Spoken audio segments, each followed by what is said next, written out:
kreatif bernalar kritis. Teladan untuk keluarga dan temanmu di rumah dan sekolah, karena kamu generasi Cerdas berkarakter. Untuk Indonesia maju, aku harus bergotong-royong. Untuk Indonesia jaya, aku harus berakhlak mulia.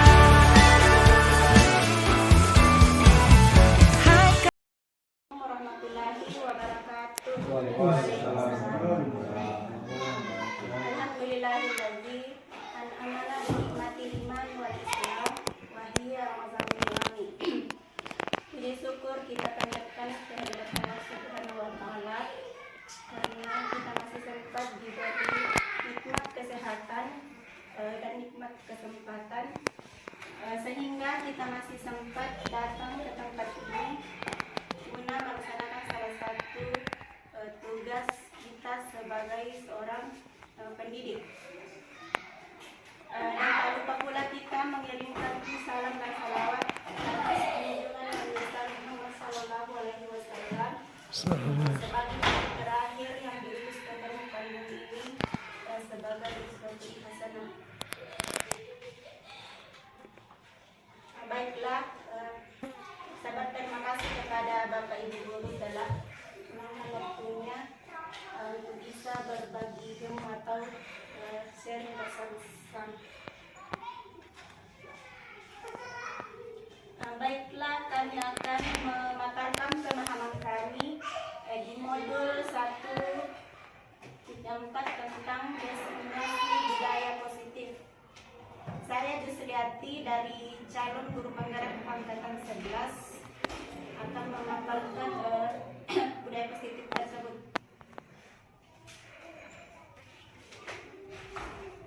Adapun pokok materi yang kami bawakan di sini, yang pertama perubahan paradigma stimulus respon atau teori kontrol. Kedua, 3 motivasi perilaku manusia.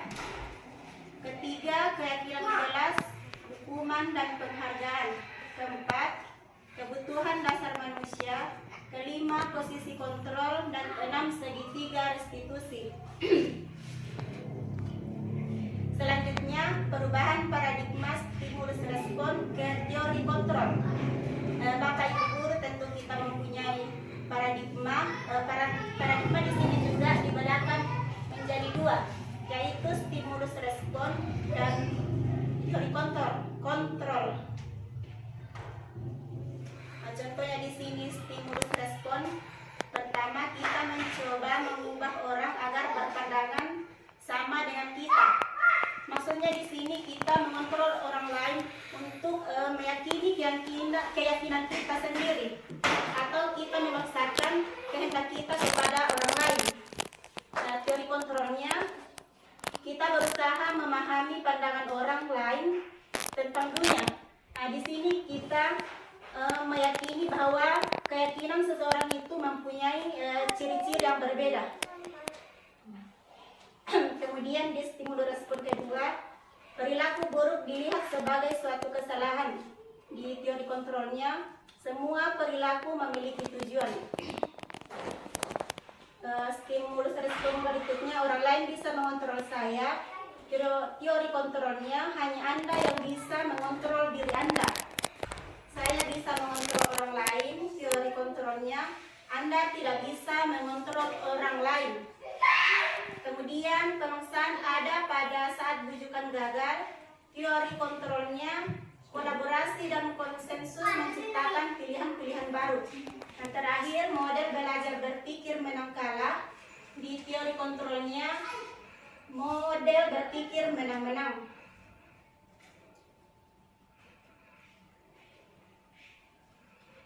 Selanjutnya kita ke teori motivasi perilaku manusia. Di sini ada 3 teori motivasi perilaku manusia. Yang pertama, untuk menghindari ketidaknyamanan atau hukuman. Biasanya siswa itu dia mau bekerja karena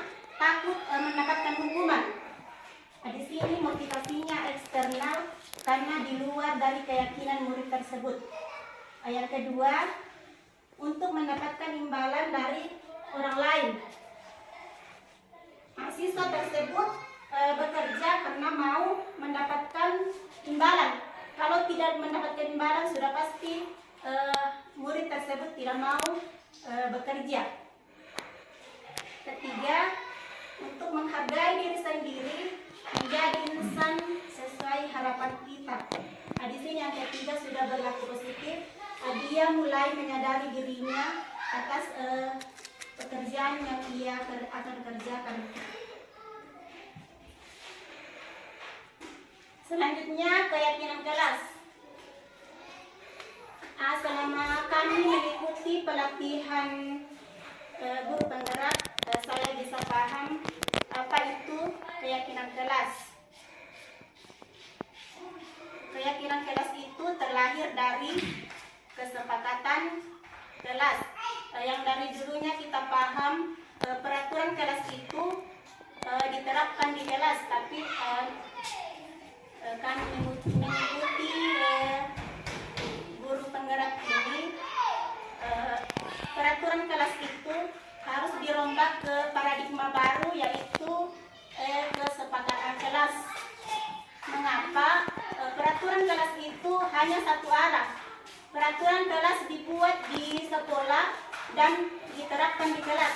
Tapi kalau kesepakatan kelas dibuat oleh murid. Murid berlomba-lomba membuat peraturan dan mereka pula yang melaksanakan. Jika mereka tidak melaksanakan, tentu mendapatkan sanksi atau hukuman. Selanjutnya di sini kami Bapak, Ibu guru, calon penggerak sudah membuat kesepakatan kelas. Contohnya di sini.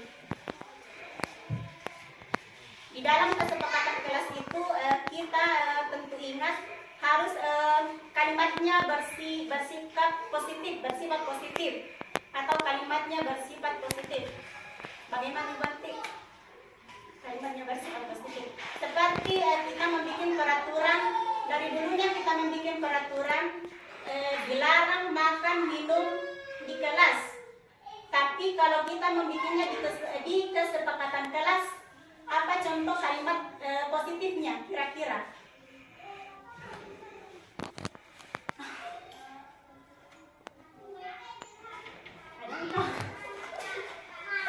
Makan minum di kelas secara teratur. Dilarang makan minum di kelas, kalimat positifnya makan minum saat jam istirahat.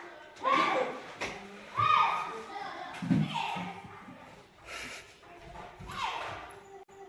Jadi kalau kesepakatan itu kelas, kalimatnya harus bersifat positif atau kalimat baku. Pintar siswanya. Kemudian kita ke 5 posisi kontrol. Kita sebagai pendidik tentu mempunyai 5 posisi kontrol, terutama dalam membimbing siswa kita yang masuk permasalahan atau masuk ke dalam kasus. Yang pertama di sini sebagai penghukum. Ciri-ciri penghukum: nada suara tinggi, bahasa tubuh mata melotot, dan jari menunjuk-nunjuk atau menghardik. Di sini ada contoh percakapannya. Terlambat lagi, pasti terlambat lagi. Selalu datang terlambat. Kapan bisa datang tepat waktu? Untuk siswanya, kalau kita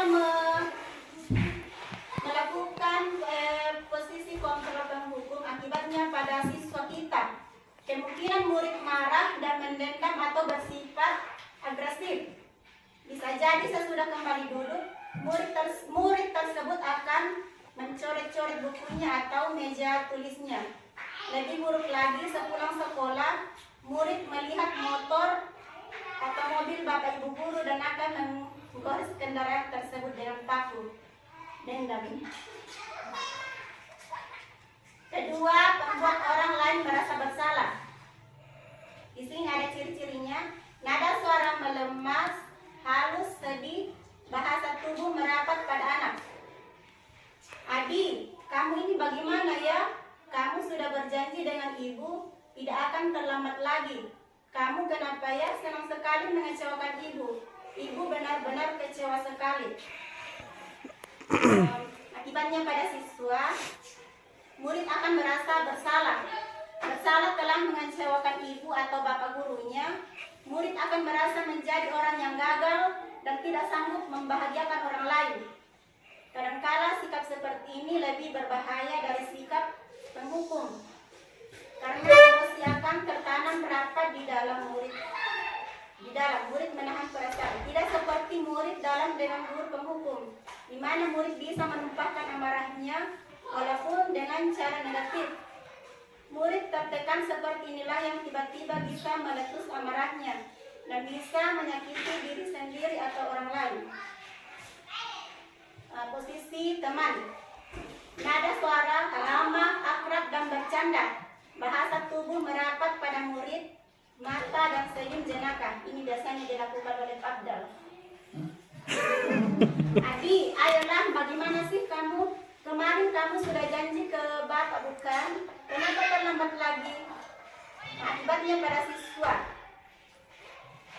murid akan merasa senang dan akrab dengan guru. Ini termasuk dampak yang positif. Hanya saja di sisi negatif, murid menjadi tergantung pada guru tersebut. Bila ada masalah, dia merasa bisa mengandalkan guru tersebut untuk membantunya. Akibat lain dari posisi teman, Adi hanya akan berbuat sesuatu bila yang menyuruh adalah guru tersebut, dan belum tentu berlaku yang sama dengan guru-guru atau orang lain. Keempat, posisi kontrol pemantau. Nada suara datar, bahasa tubuh yang formal.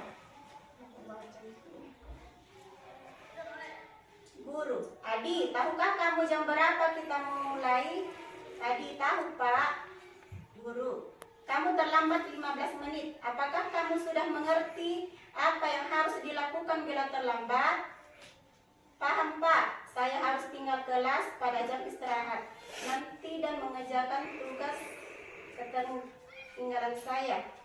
Ya benar, nanti pada saat jam istirahat kamu harus sudah di kelas untuk menyelesaikan tugas yang tertinggal tadi. Saya tunggu. Akibatnya pada siswa, murid memahami sanksi yang harus dijalankan karena telah melanggar salah satu peraturan sekolah. Guru tidak menunjukkan suatu emosi yang berlebihan, menjadi marah atau membuat merasa berbuat bersalah. Yang kelima, manajer. Nada suara tulus, bahasa tubuh tidak kaku, mendekat ke murid. Adi, apakah kamu mengetahui jam berapa sekolah dimulai? Tahu Pak, jam 7. Ya, jadi kamu terlambat. Kira-kira bagaimana kamu akan memperbaiki masalah ini? Saya bisa menanyakan teman saya Pak untuk mengajar tugas yang tertinggal. Baik, itu bisa dilakukan. Apakah besok akan ada masalah untuk kamu agar bisa hadir tepat waktu ke sekolah? Tidak Pak, saya bisa hadir tepat waktu. Baik, saya hargai usahanya. Kita ke restitusi. Apa itu restitusi? Restitusi itu adalah proses menciptakan kondisi bagi murid untuk memperbaiki kesalahan mereka, sehingga mereka bisa kembali pada kelompok mereka.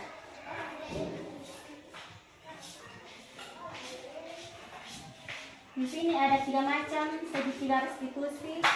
Ada validasi tindakan yang salah, menanyakan keyakinan dan menstabilkan identitas.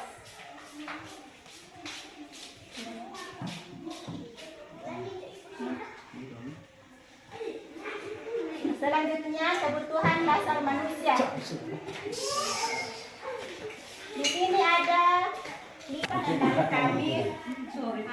Sebenarnya ini masih banyak kekurangan, tapi kami masih dalam tahap belajar. Sekian, Nurul Kalamin wa Mayasturun. Assalamualaikum warahmatullahi wabarakatuh. Waalaikumsalam.